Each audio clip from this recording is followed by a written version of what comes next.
C'est suite à l'ultimatum lancé devant la base lors du point de presse du lundi 13 janvier 2025 à l'esplanade de la Direction générale du transport terrestre que la paralysie administrative a été effective selon le chronogramme ce mardi 14 janvier 2025 devant la presse nationale et internationale. Nos budgets de fonctionnement qui malheureusement jusqu'à nos jours n'est pas disponible dans nos administrations. Mais s'il n'y a pas de budget de fonctionnement, comment l'administration peut être performante?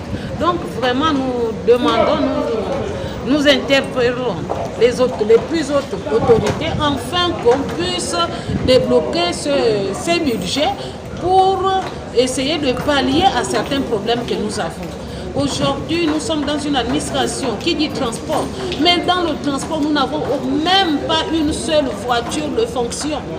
Même une voiture de liaison, nous n'avons pas. Vous voyez, nous n'avons même pas de bâtiment où les entités sont réunies.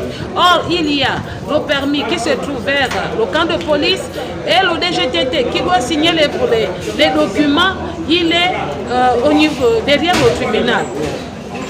On a même besoin d'une voiture de liaison pour transporter ces documents administratifs.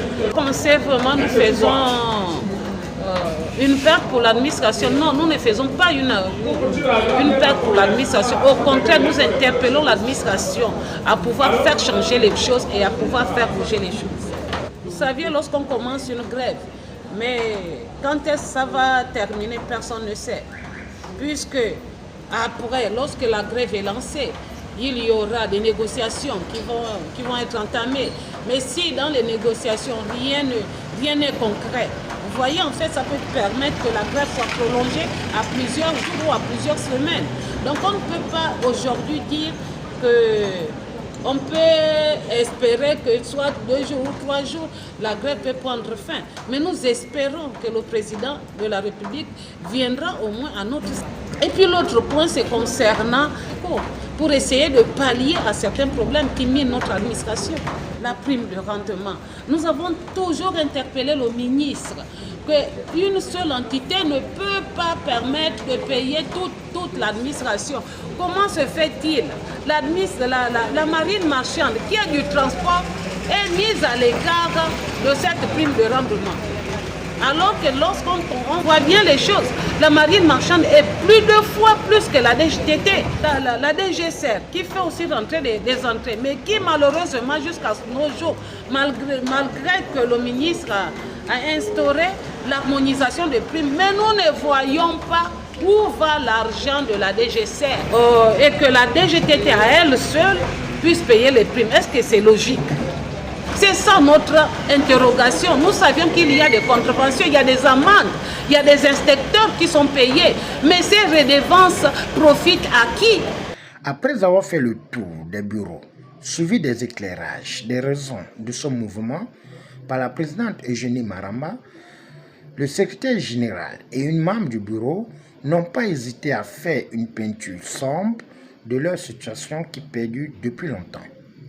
Comme vous pouvez le constater, hier déjà se tenait une assemblée générale extraordinaire convoquée par le syndicat des GTT, entendant par là le syndicat national des agents de la Direction générale du transport terrestre.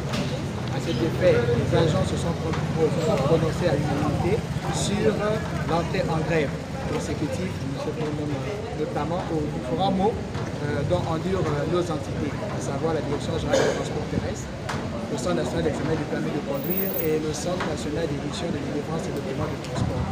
Alors, parmi ces mots, on peut citer l'absence de matériel, justement, datif, l'absence de poste de travail, auquel on peut ajouter l'absence de budget de fonctionnement qui permet à nos entités administratives de fonctionner. À l'exemple du centre d'examen du permis de conduire aujourd'hui qui ne dispose que d'un ordinateur pour la série des permis de conduire pour l'ensemble du territoire national.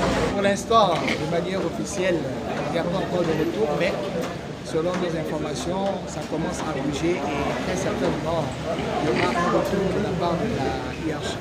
Bon, déjà, le message, il est simple, c'est d'installer un dialogue franc entre le ministre et le secrétaire général. Ce sont les 2 points essentiels au département. nous attendons juste notre rédicat à l'école qui a été bouclé sur les primes de 3e trimestre. Et en cela, il s'ajoute les primes 4e trimestre. On attend notre commissaire. Vu la tendance, l'engagement et la détermination de ses pères et mères, membres du Sénat DGTT, si rien n'est fait pour poser le pied sur le frein pour un dialogue objectif avec la tutelle, bienvenue les dégâts. Au finish, c'est dans une ambiance bon enfant qu'un concert a été offert. Avec son sourire, c'est ça qui me tient ici. Son pourrait trouver côté africain. C'est ma tata. C'est ma malheur.